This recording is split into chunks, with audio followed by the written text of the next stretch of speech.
Hey, Dena here. Well, sometimes it's fun to take an old common recipe and add something to it to make it your own. And that's obviously what I've done here. In fact, it's so much about what I'm adding that I didn't even bother to film where I made the Rice Krispie treats. But I will put the recipe in the description anyway, since some are slightly different. Anyway, after the Rice Krispie treats are all made and set, I like to cut them into squares, put them on a sheet pan lined with butcher paper, then I stick it in the freezer because they need to be very cold before the next step. Meanwhile, I melt some chocolate. Generally, I go with semi-sweet because the Rice Krispie treats are pretty sweet on their own. Depending on the consistency of the melted chocolate, it may need to be thinned out a bit with oil. I prefer to use coconut oil. Also, make sure it's not too hot. It should obviously be warm so it's runny, but you don't want it too hot, otherwise it'll start to melt the Rice Krispie treats.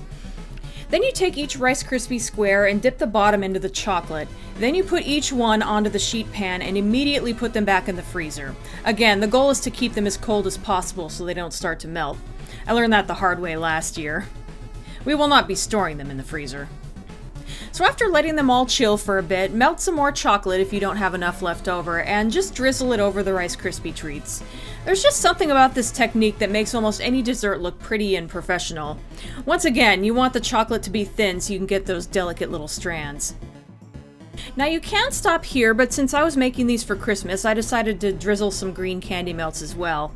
If you don't know, candy melts are basically white chocolate that's had color added to it. Though I have to admit, I'm not crazy about this shade of green. There's something kind of unappetizing about it.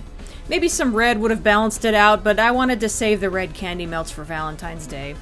So I added some white over it, which I think helped a little. But yeah, I won't be using that green by itself in the future. Live and learn.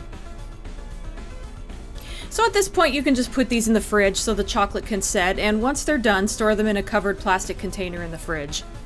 I mainly made these because my husband loves Rice Krispie treats and I wanted to do something a little more creative with them.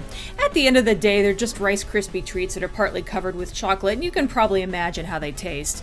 Though since I thinned out the chocolate with coconut oil, you can taste some coconut in mine.